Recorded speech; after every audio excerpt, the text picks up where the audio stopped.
Hello students, welcome back to my channel. आज हम physics class में चैप्टर नंबर 5 का कैसे प्रत्यार करते हैं। अपनी अपनी बुक्स खोल लीजिए आप। और जो जो मैं इंपॉर्टेंट लगवा रहा हूँ आप काइंडली इसको नोट डाउन कर लें बुक में। ये ख्याल रहे कि हम ये जो कैसे प्रत्यार कर रहे हैं तमाम पंजाब के जो भी बोर्ड्स हैं उन सब के अकॉर्डिंग डिटेल एनालिसिस करने के बाद आपको ये कैसे प्रोवाइड कर रहे हैं। तो आप काइंडली, अगर आपकी तैयारी बिल्कुल भी नहीं है, बहुत अच्छी तैयारी है आपकी, तो ये एक बार आप इसको भी गो थ्रू कर लें। तो उम्मीद करता हूँ कि आपको ये पसंद आएगा और आपके लिए फायदेमंद भी होगा।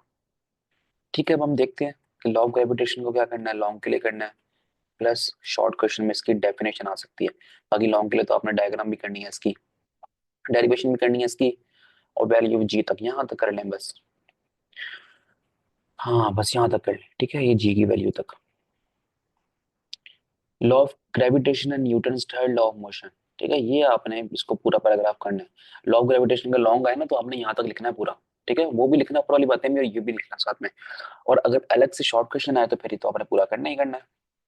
इसका कॉन्सेप्ट नहीं है ना आपके पास, अगर तो आपने मुझे जरूर बताना है। आगे चलते हैं हम 5.1 एग्जाम। ये नहीं छोड़नी है आपने किसी भी सूरत। बहुत सिंपल आसान सी है, इसको नहीं छोड़ना। ग्रेविटेशनल फील्ड क्या होता है, इसकी डेफिनेशन यहाँ से नहीं करेंगे हम। ग्रेविटेशनल फील्ड स्ट्रेंथ क्या होता है यहाँ से नहीं करेंगे, बल्कि समरी में से करेंगे ताकि इजीली याद हो जाए। और ये लॉन्ग क्वेश्चन आ गया मैथ्स ऑफ अर्थ। ये देखें ये चीज, मैथ्स ऑफ अर्थ कितना होता है ये आपके पास एमसीक्यू में अक्सर पूछा गया बोर्ड में। Variation of g with altitude, ये पूरा लॉन्ग में याद कर लें ताकि ना एक्सरसाइज में दो इंपॉर्टेंट शॉर्ट क्वेश्चंस हैं, तो ताकि वो आपके कवर अप हो जाए इसमें। ठीक है, पूरा ही करना है इसको याद विथ डायग्राम। एग्जाम्पल 5.2 रहने दें, जरूरी नहीं है। आर्टिफिशियल सैटेलाइट क्या होता है, ठीक है, ये पता होना चाहिए आपको एज अ शॉर्ट क्वेश्चन। देखें एक लाइन देखें यहाँ से, the moon revolves around the earth so the moon is a natural satellite. What is natural satellite? आगे देखें, scientist have sent many objects into space, some of these objects revolve around the earth, these are called artificial satellites. तो ये हो गया आपके पास artificial satellite की definition. ये कहना है डू यू नो वाला बॉक्स के height of a geostationary satellite क्या होती है, वो यहाँ पर गिवन है। ठीक है, MCQ plus short. What is GPS most important short, जरूर करना है। Long question, motion of artificial satellite, do you no, ये एमसीक्यू है प्लस शॉर्ट है। नहीं छोड़ना, किसी भी सूरत नहीं छोड़ना इसको। बाकी वो लॉन्ग क्वेश्चन यहाँ पर है। अच्छा जी, ये आ गया एमसीक्यू, ये भी आ गया एमसीक्यू। ठीक है, a satellite revolving around very close to the earth has speed कितनी, 8 किलोमीटर पर सेकेंड और 29,000 kilometre per hour. MCQ important, most important लिख रहा हूँ मैं यहाँ पर। अच्छा जी, आगे चलते हैं। वो कुछ मैंने डेफिनेशन आपको कही थी कि हम एक्सरसाइज में से करेंगे, तो वो डेफिनेशन देख लें ग्रेविटेशनल फील्ड की। ठीक है, ग्रेविटेशनल फील्ड स्ट्रेंथ की एक्चुअली वो यहाँ पर है, आपने इसको याद कर लेना यहाँ से। ठीक है, ग्रेविटेशनल फील्ड की क्या है, वो ये है, वो आपने याद कर लेना है। अच्छा, ये किसी ग्रेविटेशनल फील्ड की है और ये वाली जो नीचे है ना, वो है ग्रेविटेशनल फील्ड स्ट्रेंथ की। ठीक है ना, ये ख्याल रखिएगा इस चीज में। तो ये याद करनी है दोनों। बाकी ठीक है, ये सब कर चुके आ चुके हैं, एक्सरसाइज में देखते हैं। एमसीक्यूज तो करने ही करने हैं सारे, अच्छे से रट्टा लगाने हैं इनको। समझ नहीं आते तो मुझे बताएं, मैं समझा भी दूंगा आपको। ठीक है, ये एक्सरसाइज में से ना देखें, चैप्टर में आप सारा कुछ ना लॉन्ग की तरह का चैप्टर है ये। तो शॉर्ट क्वेश्चन का क्या करना है भाई, शॉर्ट क्वेश्चन एक्सरसाइज में से ही आते हैं इसमें, तो परेशान नहीं होना आपने।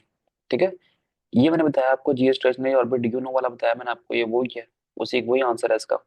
Y communication satellites are stationary या जियो स्टेशनरी ऑर्बिट। अच्छा नहीं, कुछ चेंजिंग है इसमें। चलें देखें यहाँ पर जरा, इसका आंसर यहाँ लिखा हुआ है। यहाँ देखें, एज अर्थ से लेकर यहाँ तक। ठीक है, इसका आंसर ये है 5.17 का। तो 5.17 का मैंने बुक में मार्क करा दिया, वो कर लेना आपने। 5.16 जो है ना, ये देखिएगा, याद कर लीजिएगा कहीं से, किसी भी की बुक वगैरह से। अगर नहीं है आपके पास कोई की बुक वगैरह तो मुझे बताएं, मैं आपको इसका आंसर लिखवा दूंगा। ठीक है, ये भी कर लें 15 भी, ये तो कर ही लिया वैसे भी। वो जो मैंने आपको बताया था ना, variation with height with altitude. ठीक है, तो वो जो टॉपिक मैंने कहा था पूरा लॉन्ग के लिए कर लें। तो उसमें ये शॉर्ट क्वेश्चन भी कवर हो रहा है और ये शॉर्ट क्वेश्चन भी कवर हो रहा है, तो ये भी आपने कर लेना है। ये आपको बताना चाहिए। सिंपल सा है, can you determine the mass of our moon? If yes, then what do you need to know. कहता है कि मास ऑफ मून बता सकते हो आप? अगर बता सकते हो तो आपको क्या बताना चाहिए इसके लिए? तो हम कह सकते हैं कि हम जो हमारे पास फॉर्मूला है मास ऑफ अर्थ का, तो उसी मास ऑफ अर्थ को हम कन्वर्ट कर सकते हैं किसमें? मास ऑफ मून में। बस चेंजिंग क्या करनी है कि value of g of earth लगाते हैं ना हम, क्या लगाते हैं? 9.8 मीटर पर सेकंड स्क्वायर या फिर 10 मीटर पर सेकंड स्क्वायर। तो मून पर क्या होती है? 1.67 होती है। तो वैल्यू ऑफ जी मून की पता होनी चाहिए हमें, तो हम मास ऑफ मून भी फाइंड कर सकते हैं इजीली, कोई मसले की बात नहीं है। और साथ में हमें जो रेडियस ऑफ मून है वो भी बताना चाहिए। ठीक है, तो ये कोई मुश्किल चीज नहीं है। ये देखो ना, mass of earth, mass of earth में क्या है आपके पास? रेडियस बताना चाहिए, वैल्यू ऑफ जी बतानी चाहिए और ग्रेविटेशनल कांस्टेंट बताना चाहिए।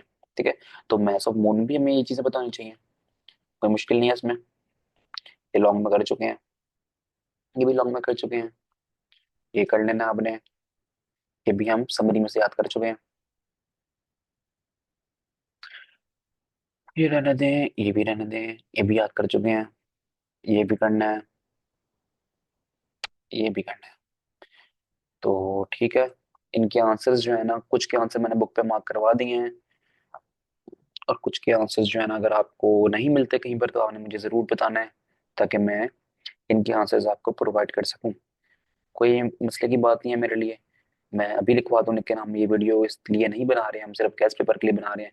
तो अब आपने कहना कि हमने सर सारा कुछ ही बता दिया इसमें शॉर्ट क्वेश्चन के तौर पे, लेकिन देखें अब क्या कर सकते हैं, करने पड़ेंगे। सारे शॉर्ट क्वेश्चन आए हुए हैं, बार बार बोर्ड में आए हुए हैं। तो इस चैप्टर में वैसे भी 3 शॉर्ट क्वेश्चन आते हैं, तो एक आ जाएगा चैप्टर के बीच में से, 2 तो आएंगे ना एक्सरसाइज में से। फिर क्या करेंगे आप? तो थोड़ी हिम्मत करें प्लीज, कर लें इसको भी, ये इंपॉर्टेंट है, इसको नहीं छोड़ना बिल्कुल भी। दूसरा भी इंपॉर्टेंट है। ओहो, कितनी मेहनत करनी पड़ रही है। कोई बात नहीं, हिम्मत करें। नंबर चाहिए अच्छे का नहीं चाहिए? बस चाहिए तो फिर मेहनत भी करें। ये रहने दें, मार्क्स वाला जरूरत नहीं है। अच्छा जी, इसको भी रहना दें, इसकी भी जरूरत नहीं है करने की। इसको करें, इसको भी करें। चलें बस ठीक है, ये इंपॉर्टेंट हो गए।